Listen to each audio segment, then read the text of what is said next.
তো বন্ধুরা চলে আসলাম রান্না নিয়ে দুপুরবেলার, অনেকদিন দেখানো হয় না, তো আজকে আসছি রান্না নিয়ে। তো এই দেখো, আজকে আমি বাজারে গেছিলাম, বাজার থেকে মাছ নিয়ে এসেছি, কাটাপোনা মাছ। তো কেটে নুন হলুদ মাখিয়ে নিয়েছি। আর এখানে কেটে নিয়েছি পুঁই ডাঁটা আর কাঁকরোল, দেখতেই পাচ্ছ, কাঁকরোল আর আলু পটল, এই দিয়ে আমি মাছের ঝোলটা বানাবো। গরম হয়ে গেছে, দিয়ে দেবো মাছ। দেখতে পাচ্ছ মাছ দিয়ে দিয়েছি, মাছটা ভাজা হবে লাল লাল করে, তারপরে ওঠাবো।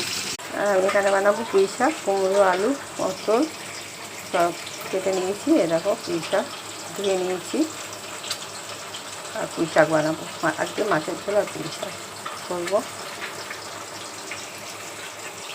বন্ধুরা দেখতে পাচ্ছ আমি গন্ধরাজ লেবুটা কেটে নিয়েছি বাজার থেকে, দুটো 10 টাকা নিয়েছে। দেখতেই পাচ্ছ মাছ ভাজা হয়ে যাচ্ছে, তো তেল রয়ে গেছে, আমি আর তেল দেবো না, আমি একটু জিরে ফোড়ন দিয়ে দিচ্ছি, দিয়ে দিচ্ছি আলু,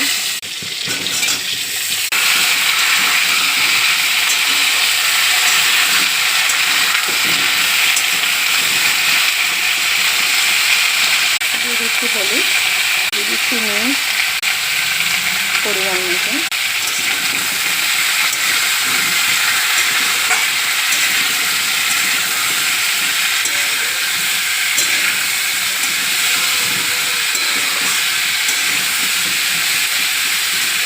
দেখতে পাচ্ছি ভাজা হয়ে গেছে। তো আমি একটু আদা বের করে রেখেছি, একটু আদা দিয়ে দিলাম, বেশি না অল্প করেই দিয়েছি।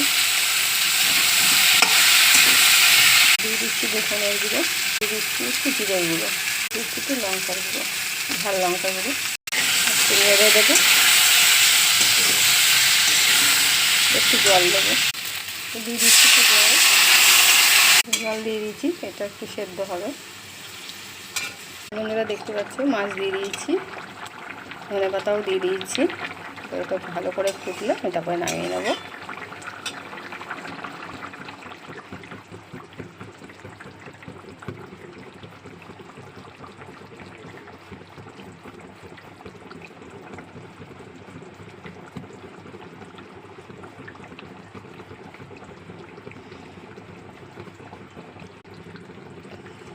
তো এবার নামিয়ে নিচ্ছি।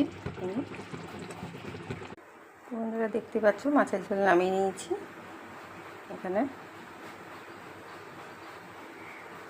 তো পুঁই ডাঁটা, কাঁকরোল, পটল, আলু দিয়ে মাছের, তো কীরকম হয়েছে বন্ধুরা বলবে। যদি ভালো লাগে রেসিপিটা তো লাইক কমেন্ট শেয়ার ফলো অবশ্যই করে দিও।